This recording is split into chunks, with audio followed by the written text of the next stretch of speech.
Continuamos en Notimundo Estelar con María del Carmen Álvarez y Fausto Yepes.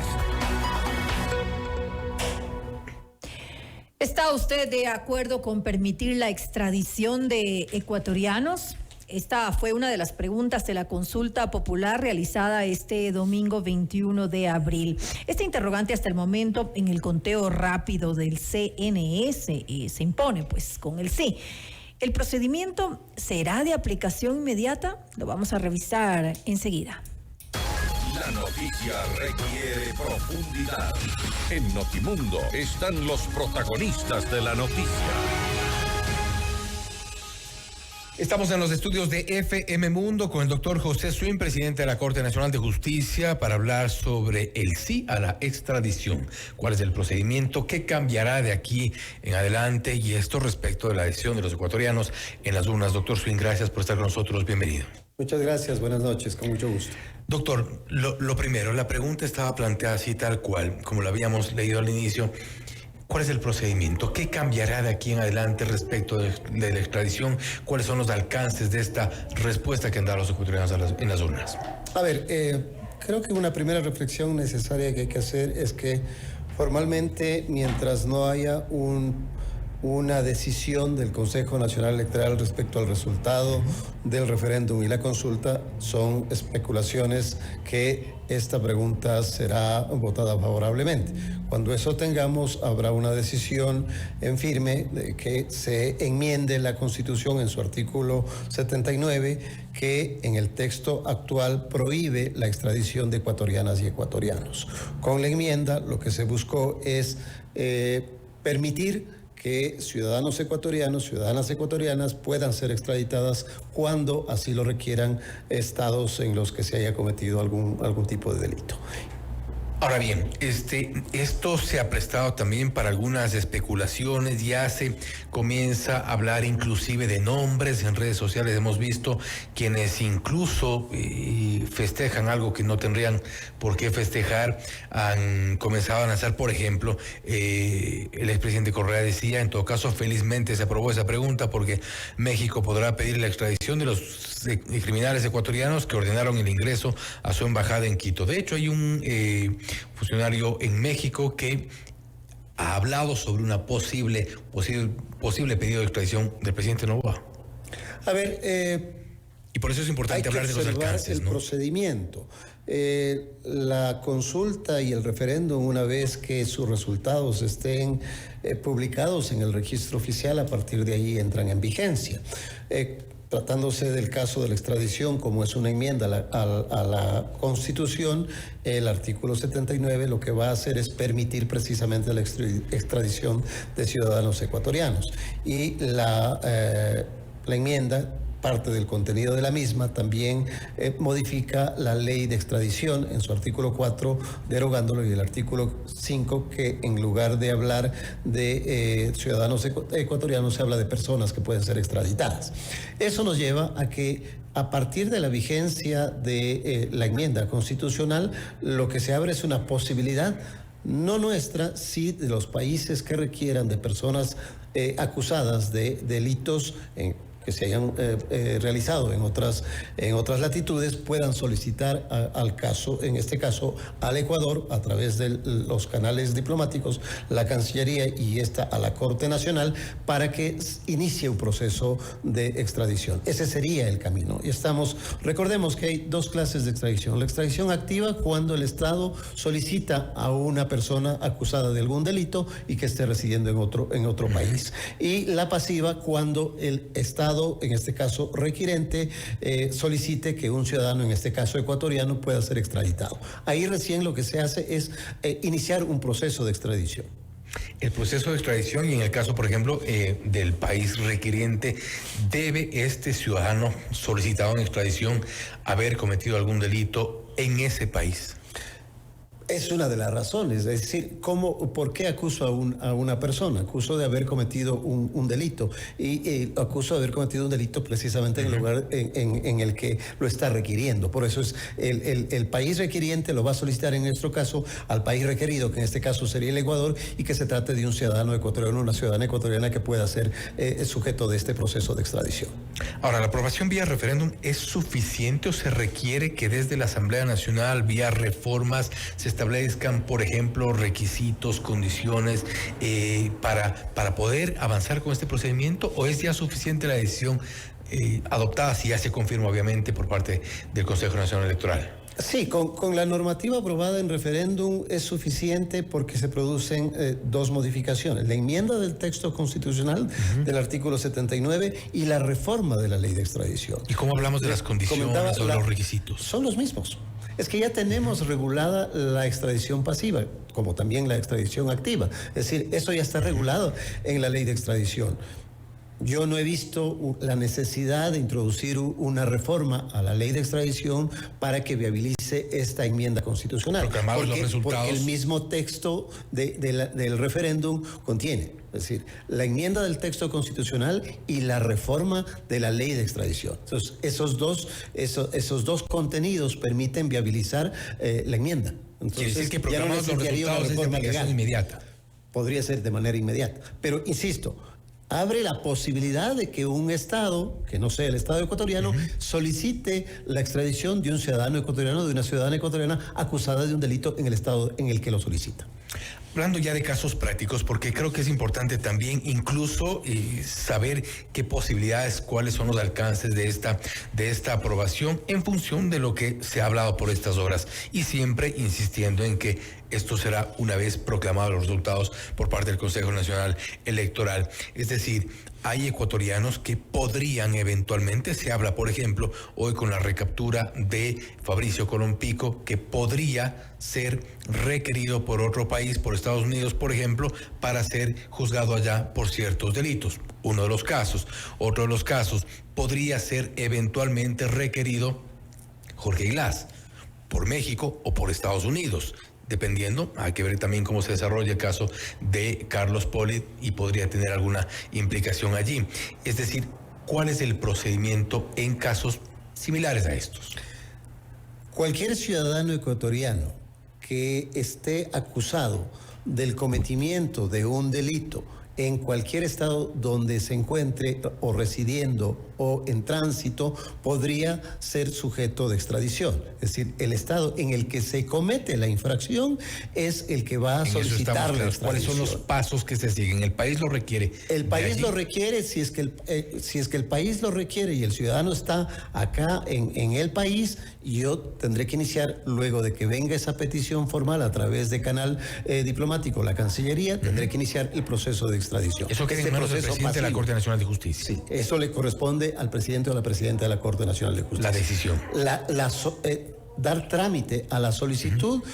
Recuerde que hay que respetar el debido proceso, que hay que respetar el derecho de defensa de la persona que se requiera ser extraditada, y se iniciará un proceso de extradición. Concluido ese proceso de extradición, si hay méritos para aquello, si es que se ha demostrado que efectivamente cumplen con las condiciones legales, entre otras la doble tipicidad, es decir, que el delito con el que se le acusa el Estado requirente tenga una tipificación idéntica o similar en el Estado ecuatoriano, es procedente la extradición. Como le digo, en cada caso en concreto habrá que evaluar y analizar cuáles son las razones por las que solicita el Estado requirente y si es que es procedente esa extradición. ¿Qué pasa? Y planteo estos escenarios porque son muy posibles, mucho más en este contexto que vivimos ahora, que dos países soliciten la extradición de un mismo ciudadano.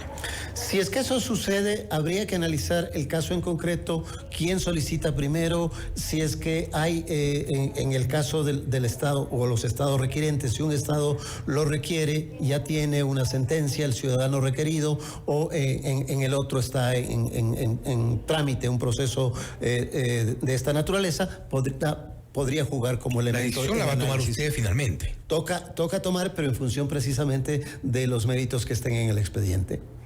Es decir, no tiene que ver ya en este punto, y esto según su criterio, porque hemos leído el criterio de varios juristas, analistas, que han hablado, por ejemplo, de esta posibilidad de esperar de la Asamblea Nacional el establecimiento de requisitos, condiciones. Por ejemplo, usted nos ha especificado que eso no es necesario, ya están en la ley.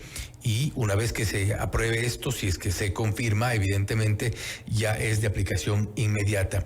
¿Qué otros escenarios son posibles en un contexto de extradición?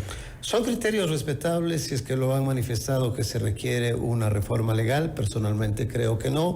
Le he dado la razón porque la pregunta del referéndum contenía ya una reforma de la ley de extradición. Al haberse salvado esa posibilidad, porque lo que hacía el artículo 4 es prohibir precisamente la extradición de ciudadanos ecuatorianos, de ciudadanos y ciudadanas ecuatorianas, que es lo que decía el artículo 79. Entonces, al aprobarse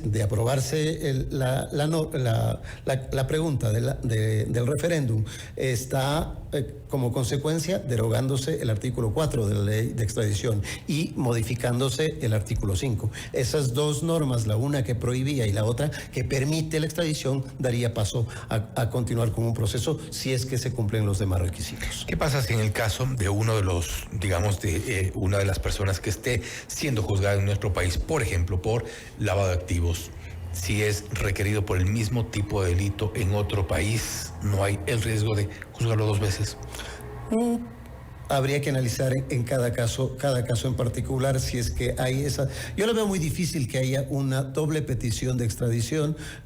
No conozco casos de los que están en trámite de que se trate de esa naturaleza. Por lo regular hay un país requirente y en función de aquello se procede a. Pero me refiero a que sea juzgado Si es que llegara a presentarse la hipótesis que usted sugiere, es decir, que haya dos estados que reclamen a una misma persona por el mismo delito, habría que analizar quién previno en la solicitud. Es decir, tendría prioridad el país que solicitó primero y luego el siguiente. Pero me refiero, el otro escenario es que en nuestro país esté siendo procesado o cumpliendo eventualmente una condena por un tipo de delito y por el mismo tipo de delito lo requiere otro país. Me refiero a juzgarlo dos veces por el mismo.